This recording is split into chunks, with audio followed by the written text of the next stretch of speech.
Baik, tes, tes 1, 2, 3. Semoga sudah dapat didengar.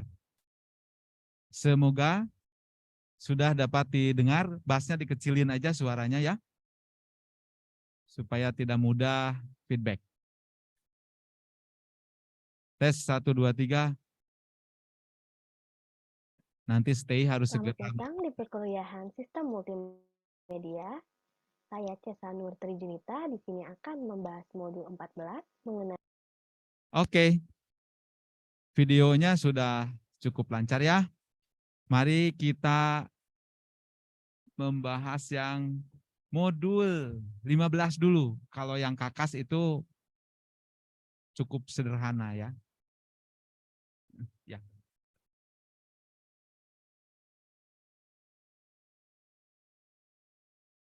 Sebentar. Ya, biar saya ada feedback lah sedikit ya. Baik. Hari ini kita akan membahas bab 15. Yaitu tentang DRM, watermarking, enkripsi, kemudian menyinggung sedikit mengenai virtual reality. Jadi ada virtual reality, ada augmented reality, mixed reality, virtual, augmented virtuality, kemudian extended reality ya. Oke, mari kita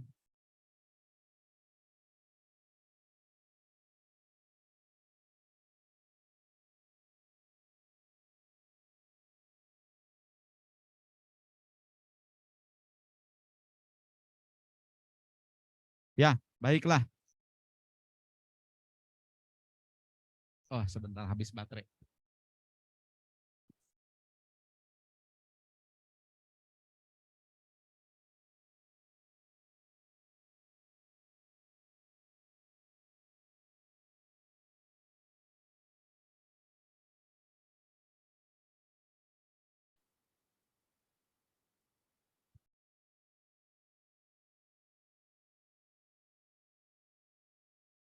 Oke, kita mulai dari reality.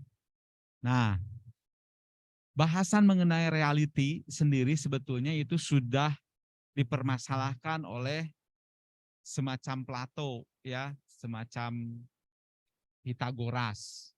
Jadi yang disebut reality itu apa sebenarnya? Bahkan setelah sekarang tahun 2022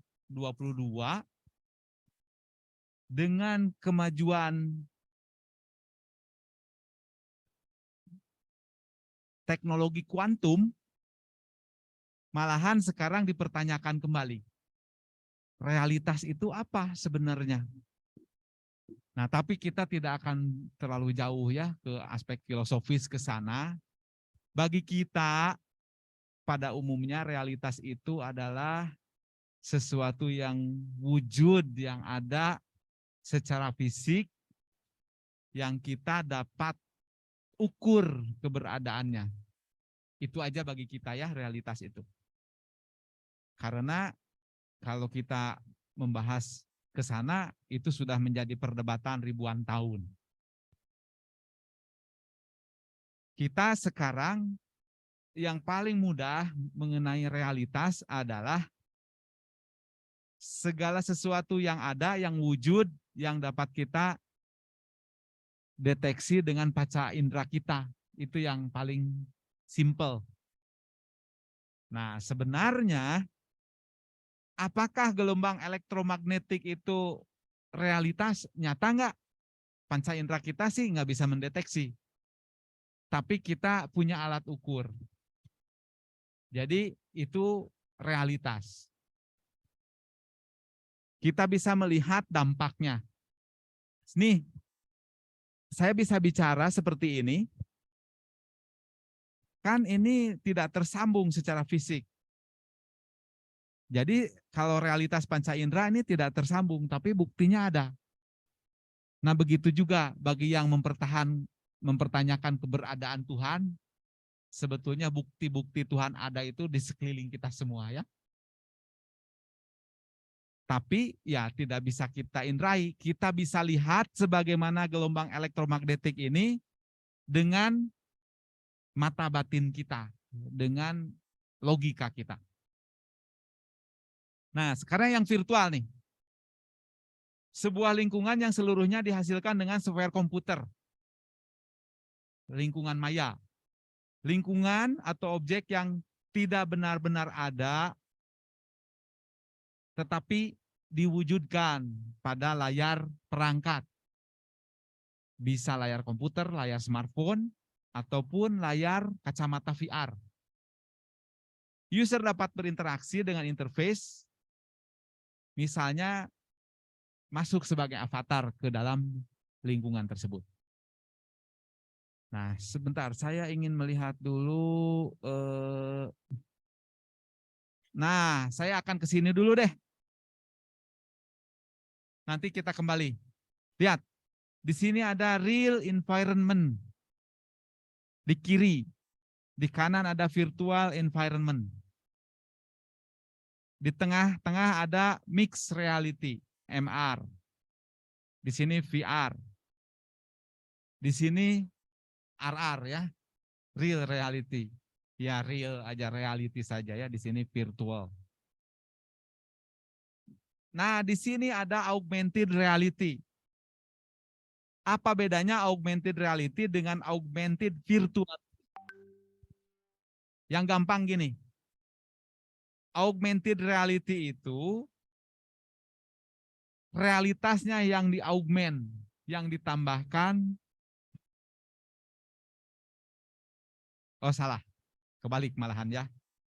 Jadi augmented reality itu adalah realitas yang diperkaya oleh virtualitas. Kalau yang ini virtualitas yang diperkaya oleh realitas. Nah, seperti sekarang ini nih, ini dia nih layar kita. Kok di sini nggak nampak ya? Coba saya akan tampakkan di sini sedikit. Nah, ini sebenarnya adalah augmented virtuality. Ada dunia virtual layar ditambahkan dunia nyata. Nah, itu augmented virtuality. Kalau augmented reality, yang ini contohnya nih. Nah, yang ini. Layar melihat realitas, kemudian virtualitas ditambahkan. Virtualitas itu biasanya informasi-informasi tambahan, sehingga informasi menjadi lebih kaya. Nah, seperti ini ya. Contoh yang mudah juga adalah Google Translate. Kalau Anda masuk misalkan jalan-jalan, katakanlah ke sebuah supermarket di kota Beijing. Enggak Pak. Anda ingin melihat satu botol minuman, khasiatnya apa? Nah, tulisan kanji kalian nggak ngerti sama sekali, tapi dengan Google Translate kameranya dinyalakan, disorotlah ke dalam botol itu, kemasannya ada tulisan kanji. Nah, virtualitasnya ditambahkan informasinya dalam bahasa Indonesia misalkan. Sehingga Anda bisa membaca dan memahami tulisan kanji itu karena ditambahkan. Itu ya, augmented reality dan augmented virtuality. Oke, nah kemudian kalau VR, virtual reality itu adalah representasi 3D virtual dari dunia apapun ke dalam layar kita. Biasanya layarnya harus fully immersive, Jadi mata kita tidak bisa melihat ke dunia nyata sama sekali karena mata kita sudah ditutup, visualnya hanya dapat melihat dunia virtual saja. User bisa bergerak bebas 360 derajat, bisa bergerak ke sana kemari. Kemudian menimbulkan simulasi indera secara real time dan memberikan pengalaman imersif. Kita tenggelam ke dalam lingkungan virtual tersebut. Nah, secara garis besar ya ada yang 3 dimensi seperti ini. Menggunakan cardboard yang paling murah, smartphone, masukkan ke cardboard. Nah, kita dalam sekejap pindah, misalkan sedang menayangkan bagaimana main roller coaster di planet Mars misalnya ya. Sekejap kita masuk ke sana. Nah, ada yang menyebutkannya sebagai 4 dimensi. Karena ditambah dengan dimensi fisik. Dia seolah-olah bergoyang-goyang kayak gitu ya. Jadi kalau masuk Anda ke DMS misalkan ya, Dynamic Motion Simulator, simulator kokpit pesawat misalkan. Nah, jadi ketika pesawat belok itu ini ikut miring. Nah, itu biasanya disebut sebagai VR 4 dimensi. Kalau kita nonton misalkan ya ke mana kalian jalan-jalan Universal Studios misalnya ya, masuk ke dalam sebuah teater IMAX 3 dimensi bisa bergerak-gerak. Ada dinosaurus begitu kan, nyipratin air gitu. Dan airnya nyata nih, ada semprotan gitu. Jadi benar-benar kerasa ludahnya dinosaurus. Karena mata melihat nyemprot, kemudian kulit merasakan ada cipratan gitu, merasa jijik segala macam ya. Padahal semprotan itu air minum yang layak dimakan, layak diminum ya. Nah itu biasanya disebut virtual reality 4 dimensi. Meskipun kadang-kadang ya, kalau yang punya pemilik bisnisnya menyebutkan 8 dimensi lah, 7 dimensi dan lain-lain. Karena apa? Pakai headset, yang headsetnya benar-benar suasananya lebih imersif lagi. Jadi mata, kemudian telinga, kemudian vestibular ya, otak kita mengenai pergerakan, keseimbangan, semuanya divirtualkan karena dia 4 dimensi itu, gerakannya berubah-ubah. Nah biasanya kalau yang gitu tidak cepat ngantuk. Tapi kalau yang ininya duduk, tapi kitanya seolah-olah bergerak-gerak, itu bisa jatuh sendiri karena vestibular kita, otak kita benar-benar di-prank lah gitu ya. Seolah jatuh, ternyata tidak ya. Kadang-kadang kita lagi macet, duduk, di sebelah kiri kanan itu bis, dia maju, kita diam, serasa kita mundur kan gitu ya. Sesekali bisa terjadi itu ada unsynchronize antara otak dengan indera. Ini contoh-contoh beberapa perangkat nih. Yang paling murah yang ini VR box ini biasanya 100 ribuan lah atau kurang. Karena di ini diselipkan HP kan ya. Yang lebih murah lagi Google Cardboard itu 50 ribuan sekitar. Mirip ini tapi dari kardus. Yang naik yang mahal seperti ini Oculus dan sekarang udah Meta ya namanya karena dibeli oleh Facebook. Meta untuk metaverse yang terbaru harganya 20 jutaan ya, cukup mahal ya. Kemudian ini yang dari HTC Vive ini. Harganya juga ini mahal ini 25 jutaan untuk dengan BTS-nya dan lain-lain ya. Nah, ini teknologi metaverse ini. Nah, sekarang lagi rame metaverse.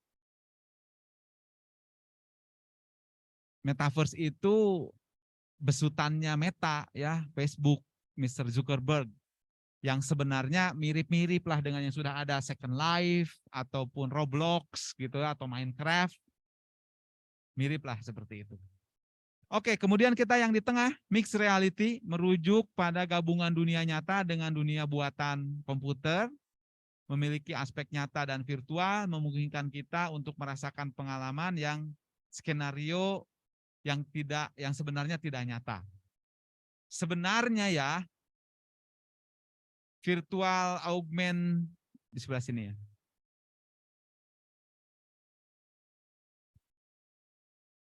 Nah, di sini. Sebetulnya mixed reality yang augmented sama augmented reality dan augmented virtuality ini udah mixed reality.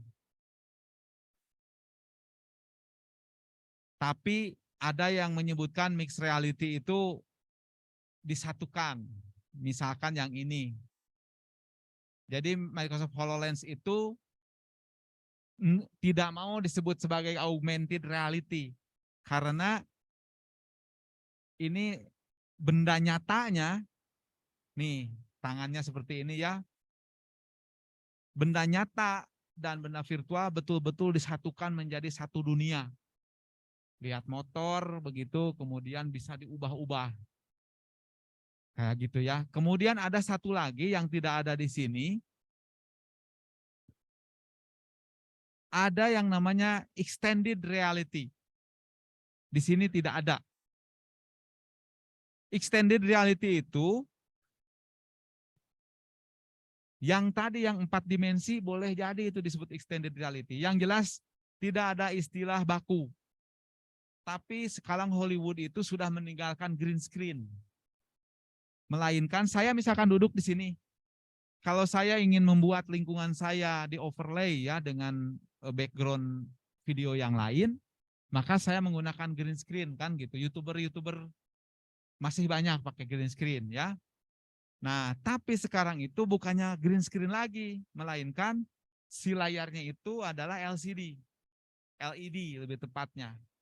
Jadi bukan lagi green screen, melainkan video yang memperlihatkan dia sedang berada di mana.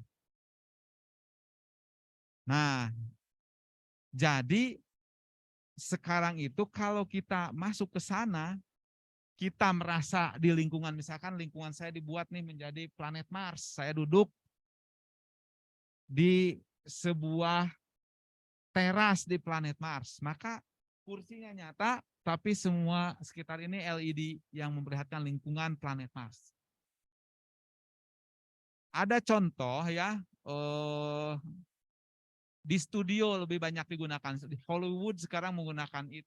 Misalkan saya cari ini dulu.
Sebentar ya, saya cari dulu di sini.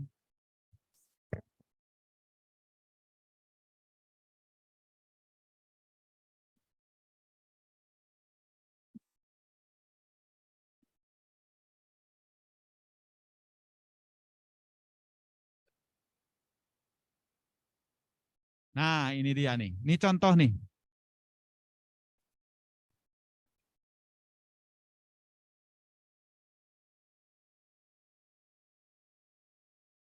Waduh, kita sabar iklannya ya sebentar ya.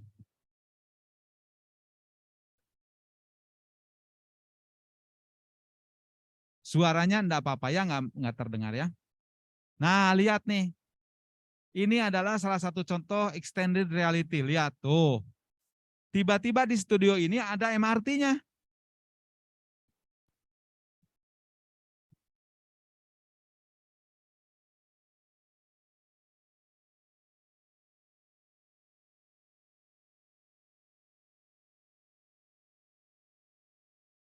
Nah, ya. Nah, ini dia nih, lihat. Di sini mulai extended reality. Lihat nih, tuh. Di studionya langsung tiba-tiba ada MRT di bawah. Ini sebelum MRT betulan beroperasi ya, waktu perencanaannya. Jadi dengan extended reality, kita aja yang menonton dia, melihat di depannya itu ada segala macam, padahal kan hanya teras biasa. Nah, inilah beberapa contoh. Ada gunung berapi, ada segala macam ya. Oke, kita kembali ke sini ya. Baik. Nah, ini ada penjelasan yang lebih lanjut mengenai reality sampai ke virtuality. Nah, kita tidak tadi secara umum sudah membahasnya ya, jadi kalian tinggal membacanya saja nanti. Yang penting bisa membedakan antara reality, virtuality, augmented virtuality, sama mixed reality. Dan yang barusan ada tambahan extended reality ya.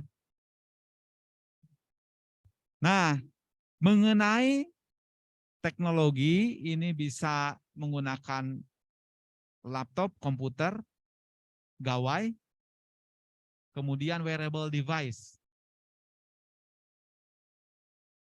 Wearable device itu termasuk kacamata. Bahkan ada yang implanted device. Lensa langsung ya, lensa kayak soft lens gitu ya. Oke, kemudian ini ada perceptual present continuum. Ah, ini terlalu ilmiah. Kita skip aja ya. Ini diambil ini dari makalah Q1 jurnal yang paling bergengsi ya. Kalau ingin jadi guru besar yang lolosnya lebih mudah, nah maka makalahnya harus Q1 dan ini dari makalah Q1 jadi sangat kompleks. Oke, di sini ada bagaimana yang high interactivity itu punya kontrol sepenuhnya terhadap lingkungan virtualnya karena dia menggunakan beberapa macam device ini ya. Ada kontrolernya. Nah, kalau yang sangat sederhana misalkan dari karbon itu kadang-kadang ada yang pakai magnet ya untuk oke gitu, tapi kebanyakan dilihat lebih lama ada penunjuk langsung on gitu. Jadi sangat minimalis interaktivitasnya. Tapi kalau yang bisa berantem, bisa perang-perangan itu sudah high interactivity. Oke, itu untuk masalah realitas virtual, virtual reality. Nah, sekarang kita akan masuk ke bab berikutnya, yaitu mengenai hak kekayaan intelektual dan digital rights management. Lihat, rights ini ada S-nya ya, wajib, bukan right, tapi rights. Gitu, karena ini hak artinya ya. Kalau yang right saja kan benar atau kanan ya. Oke, hak kekayaan intelektual, HKI, atau intellectual property rights, itu hak yang timbul dari olah pikir yang menghasilkan suatu produk atau proses yang berguna bagi manusia. Ingat bahwa ini harus menjadi produk atau proses algoritma kalau kalian. Kalau hanya ide saja nggak bisa dibuat hak ciptanya, nggak bisa disebut sebagai hak kekayaan intelektual. Kalau ide saja disebutnya OMDO. Jadi kalau OMDO nggak bisa dipatenkan, ya nggak bisa dihak ciptakan. Harus dinyatakan dulu ada artefaknya. Jadi kalau kalian menyebutkan, wah itu ide saya tuh, dia jadi sukses itu omong kosong. Ya kalau cuma ide nggak bisa dilindungi oleh undang-undang. Ini adalah hak untuk menikmati secara ekonomis hasil dari kreativitas intelektual, hasil berpikir. Berupa karya yang timbul atau lahir karena kemampuan intelektual manusia. Manusia melukis, maka lukisan Mona Lisa misalkan ya, Leonardo da Vinci, nah itu penciptanya adalah dia, Leonardo da Vinci. Ternyata ada juga binatang yang bisa melukis. Salah satunya gajah itu bisa dilatih untuk melukis. Nah, maka ketika gajah melukis binatang yang lain termasuk gajah sendiri, nah maka hak cipta pelukis itu adalah si gajah tersebut. Nah, ada pencipta, ada pemilik hak cipta ya. Pencipta bisa menjualnya sehingga haknya dimiliki, hak komersialnya dimiliki oleh orang lain. Dan hak komersial ini yang sering dipersengketakan ya, karena kalau harganya sudah mahal maka itu jadi sengketa. Untunglah ada yang namanya NFT sekarang itu kan, Gojali. NFT itu blockchain, saya yakin kalian sudah paham ya. Dengan teknologi blockchain maka pencipta dan ciptaannya sudah dipastikan tidak akan dapat digandakan. Nggak ada KW-nya, nggak ada palsunya. Jadi kalian membuat sesuatu karya, masukkan di NFT, jadi pasti tidak akan ada yang memalsukannya. Karena udah masuk ke dalam global ledger itu ya, di dalam blockchain. Nah, kalian tinggal memperdagangkannya, tapi sebagai pencipta, dan di awal itu pencipta itu otomatis pemilik hak cipta, maka penciptanya kalian dan hak komersialisasinya kalian juga. Begitu itu ditransfer ke orang lain, dijual, maka hak miliknya berpindah. Seperti Leonardo da Vinci itu ya, dia pencipta, tapi beliau sudah meninggal, pemilik hak ciptanya sekarang ya misalkan seseorang ya di Perancis misalkan, harganya sekian triliun, seperti itu ya. Seperti Pangeran Arab membeli lukisan yang berharga triliunan untuk sebuah lukisan. Oke, nah kita akan sekarang bagaimana secara digital kita memproteksi hak ini selain dengan NFT tadi. NFT itu menggunakan teknologi terbaru, blockchain yang belum tentu ada. Tapi sebelum blockchain ada beberapa mekanisme untuk membuktikan bahwa itu adalah milik seseorang. Kita ada dua di sini, watermarking sama encryption. Encryption kalian sudah belajar dari Pak Rinaldi ya di mata kuliah yang lain. Nah, maka kita di sini akan melihat watermarking secara sekilas. Watermarking adalah teknik untuk menyisipkan informasi ke dalam suatu media seperti gambar, video, atau sinyal suara. Watermarking tidak dapat dengan mudah dibaca oleh orang lain. Nama juga watermarking. Misalkan kalian nih, kalau zaman dulu ya, kita ngirim surat rahasia pakai kertas, terus kita tulisin pakai lilin pesan rahasianya. Kalau suratnya biasa aja ditulis, tapi pesan rahasia kita tulis pakai lilin. Nah, orang yang mengantarkannya kalaupun membuka informasinya nggak melihat tulisan lilin itu. Tapi ketika penerima yang sudah menerima kode saya, itu dengan cara tertentu dipanaskan, misalkan tulisan lilinnya jadi muncul. Nah, ini dalam Perang Dunia Kedua, terutama yang Perang Dunia ke-1 ya, yang lebih banyak, teknologi belum begitu maju. Ini teknik-teknik watermarking tradisional bersama enkripsi itu banyak dipakai. Nah, mari kita lihat 4 kualitas utama dari watermarking. Ini mohon ditulis nih ya. Jadi hari ini Teh Atina tolong dibuat presensinya akan berupa ringkasan aja. Jadi ada pertanyaan nih, ada 2 pertanyaan. Yang pertama, gambarkan, tulis dengan tangan Anda ya, untuk menggambarkan yang ini nih. Nah, apa artinya di sini reality, augmented reality, mixed reality, augmented virtuality, dan virtual reality ditambah extended reality.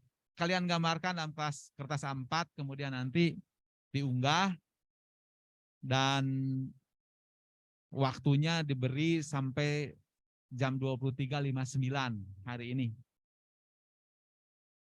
Ya. Jadi supaya digambarkan, supaya langsung ngerti. Dan yang kedua, jadi dalam 1 lembar A4 aja cukup ya. Kemudian nanti diunggah. Jadi presensinya menggunakan itu. Yang kedua adalah yang ini. Watermarking. Kualitas dari watermarking ada 4. Yang pertama, perceptual transparency. Watermark tidak boleh mempengaruhi kualitas data yang disisipi. Kalian ingin membuat watermark ya, tetapi misalkan kalian di foto kayak Ghazali itu, kalian buat watermark, tapi sedemikian watermarknya itu sampai merusak, jadi kalian nggak ganteng atau nggak cantik lagi karena watermarknya mengganggu. Nah, nggak boleh ya. Watermark itu sedapat mungkin tidak terlihat, tidak mengganggu objek yang diproteksi. Yang kedua, payload of watermark itu jangan sampai dominan. Gambar Anda cuma 200 kilobyte, watermarknya 500 kilobyte, itu besar pasak daripada tiang. Gitu ya. Kemudian security, ketahanan watermark menghadapi serangan. Gambar Anda watermark, ternyata dengan mudah watermarknya itu ditemukan, dihilangkan, sehingga tidak ada proteksi lagi. Nah, ataupun misalkan gambarnya tinggal di kompres saja ke JPEG, di uncompres, watermarknya hilang. Nah, kalau gitu ya, itu watermark yang jelek. Recovery watermark dapat dibaca dari suatu media tanpa mengubah media tersebut. Meskipun sudah diserang orang, dirusak, tapi watermarknya bisa dinyatakan. Ini di pengadilan misalkan, kalian punya foto kalian, ini bisa watermark bisa untuk membuktikan ada orang lain yang mengklaim bahwa foto itu milik mereka, milik dia yang mengklaim. Nah, kalian dengan punya watermark bisa membuktikan, lihat nih, saya buktikan bahwa foto ini milik saya, hakinya milik saya, buktinya nih, saya buat watermark ini, tanda tangan misalkan ya, dijalankan dan tanda tangannya muncul. Nah, itu bisa untuk pembuktian, untuk digital forensik. Baik, itu saja dulu. Nanti watermarkingnya sama ya, kita akan lakukan untuk teks, untuk gambar dan video animasi, dan untuk audio. Bagaimana teknik-teknik multimedia digunakan untuk watermarking. Tugasnya akan ditulis aja nanti assignment ya setelah ini. Jadi kalian punya 2. Kualitas watermark yang barusan 4 itu ditulis tangan ya. Kemudian yang tadi garis kontinum antara virtual reality, reality sampai virtuality itu. Itu saja. Jadi presensinya berlaku sampai jam 23.59 malam ini. Sehingga sekarang tidak dilakukan presensi. Barangkali ada yang ditanyakan dulu?